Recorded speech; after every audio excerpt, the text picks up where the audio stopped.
This is Football 101, part of Film Don't Lie from UGAsports.com. That's Brent Rollins. I'm Dayne Young. This is presented by Connor Grading and Landscaping. Go to connorgrading.com to find out how they can make your yard home tailgate ready.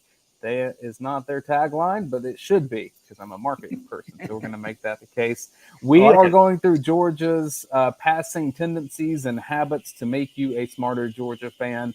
And Brent, we talk about receiver combos a lot, the things that receivers do off of each other, then quarterbacks look for in the calculus of how the game goes for a quarterback. And this is kind of you told me this was the high-low concept here. Explain to our viewers what that is. All right, so have you ever watched Shrek?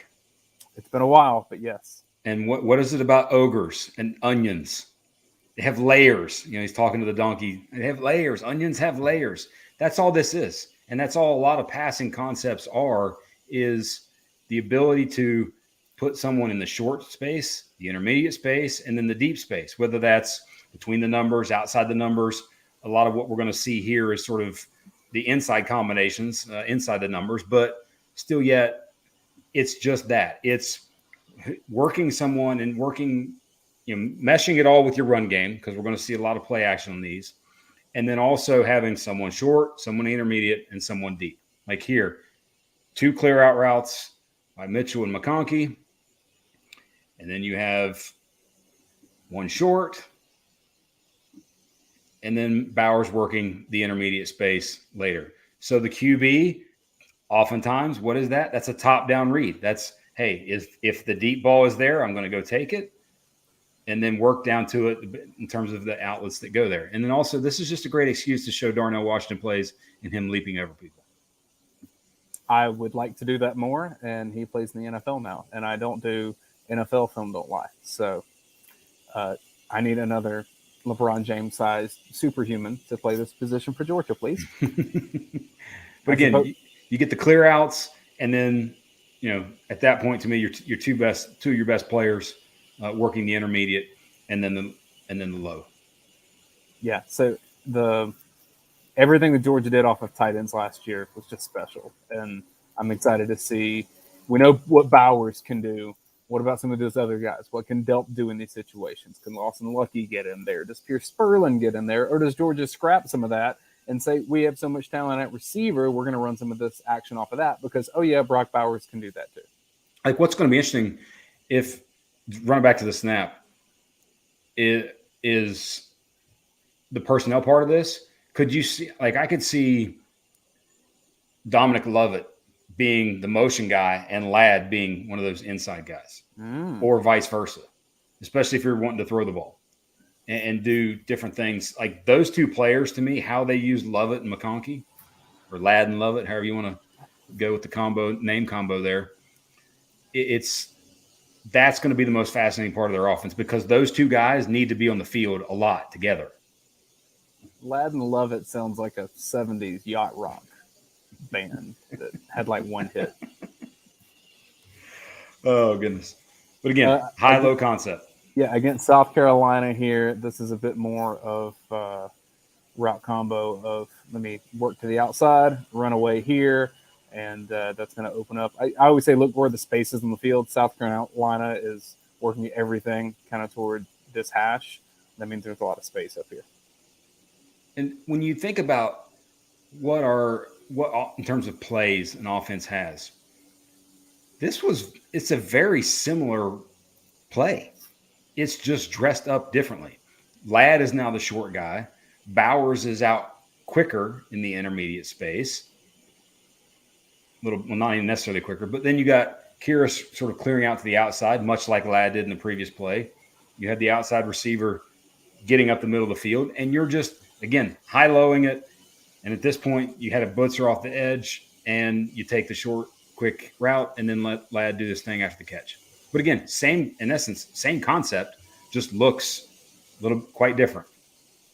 The little things on the motion here, too, because Ladd lines up here, he ends up here, and yet no movement from here. And so that gives Ladd an extra few steps of a head start and a lot of space to work with when he knows, okay, that guy's not following me.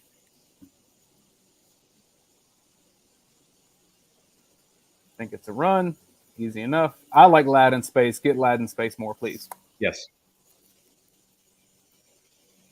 Now against Florida. So gun under center, almost in essence the same thing, a little bit more of the same thing that we saw. But again, all of it is dressed differently. Ours is now the short. Here's the intermediate. Rosen Jacks ain't running the clear out route on the deep outside route. Again, layers. And what do you hit? You just hit the most open guy. Work your way down. If, for example, if you win instantly at the bottom of the screen and your go route is a touchdown route, throw it.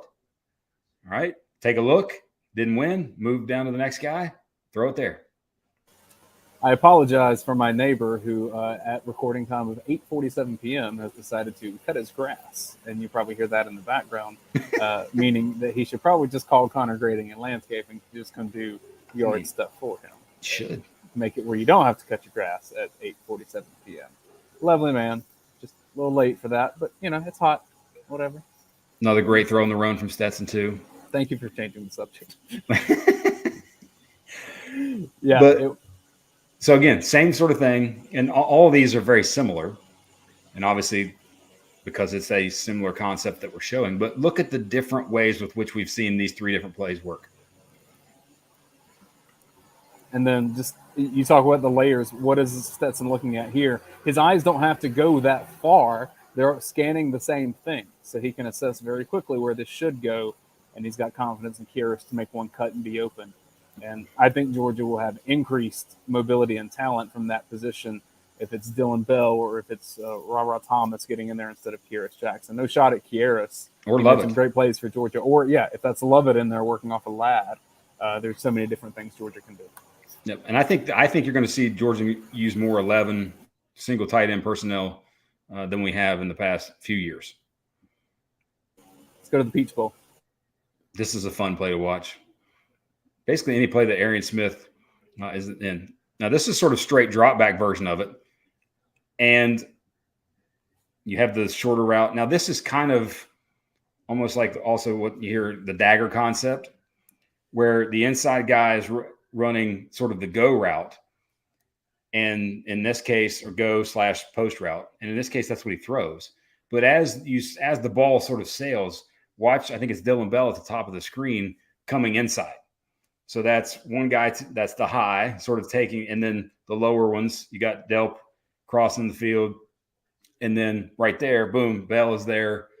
You just happen to go complete the post because Ohio State decided to cover Arian Smith with the middle linebacker.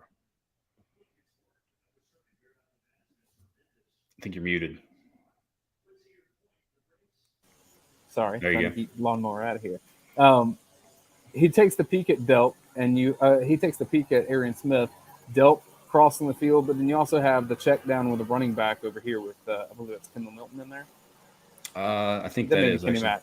No, that's Milton. But again, I say this every time. Where's the space in the field? If you're going to cover Arian Smith like this, then you got to get your hands on him at some point because he's going to outrun anybody if you give him over 10 yards. And what did we see later in the game? We saw him in the slot again, and getting up on a guy fast, and he ate the space too fast for the defender. The defender sort of famously put. But this is the way sort of Ohio State ran their coverages, and almost in essence functioning like a Tampa 2 with the middle linebacker having to carry that. It's just hard. This was a pretty important play. I would say so. This is similar to the concept that we're also going to hit in another video, kind of a smash light concept, but it's not down the field. So it's still high-low where you got the inside guy working the out route, the outside guy sort of post corner, a little bit, whatever you want to call it. But again, all these concepts, and then we'll also watch McConkey coming around, another low option, Bowers right behind him. It's layers. Put players at different layers, read the defense, and let them tell you where to go with the football.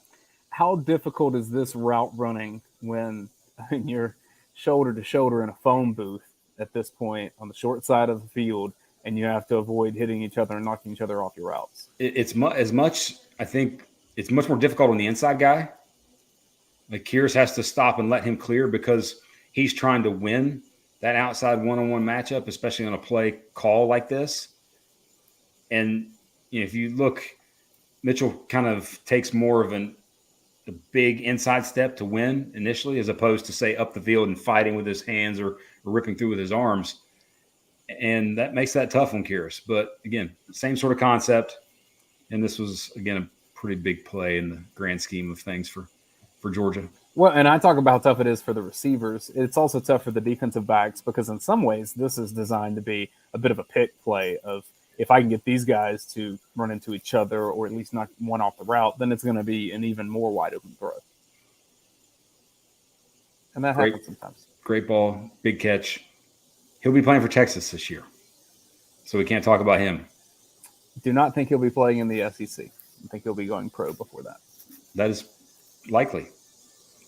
Now, this is one that's a little slightly different concept, but similar as well in that you have a higher route and then a lower route, and that's also an inside concept, inside combo. But this, you see this kind of indie, I think a lot of times is referred to. But as the ball sort of clears, the outside receivers watch. Let's pause it right about a little bit more.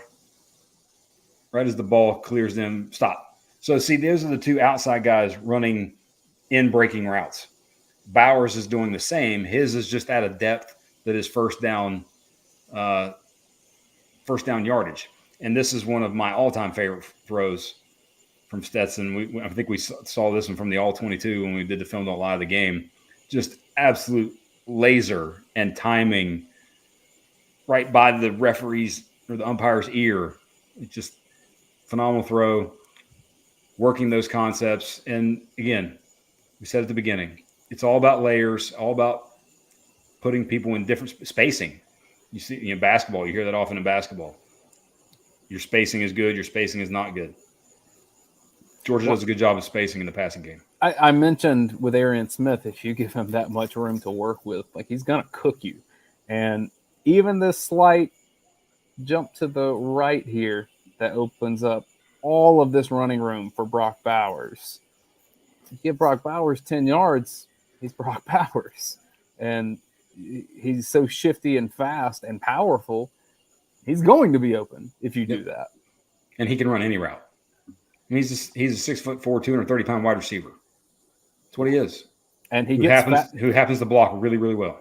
Like when he does a 40 time in the combine, they might as well hand him a football because he's faster when he has one. I don't know how, don't know why, but they might as well do it. So that's one version of route combinations. I know in some other football one-on-ones, we're going to talk about some others here. But how often does this manifest itself for Georgia? What strain does it put on the quarterback to recognize these? In terms of just sheer numerics, you're probably looking at it as maybe the third in the pecking order in terms of concepts that they use. Screens being the most prominent. We're going to do an entire video looking at that. Vertical type routes being the second most prominent. We're going to do a video looking at those as well. So, this one's kind of that in terms of the pecking order, but there's a lot of variations within the concepts that you see that fall under this umbrella of, hey, inside combo routes where we're working the layers like we talked about. So you're saying George Pickens in the NFL doesn't need a lot of combo routes because he's not going to run clean routes anyway because he says his catch radius is good enough he doesn't have to. Go and hitch. Those were his.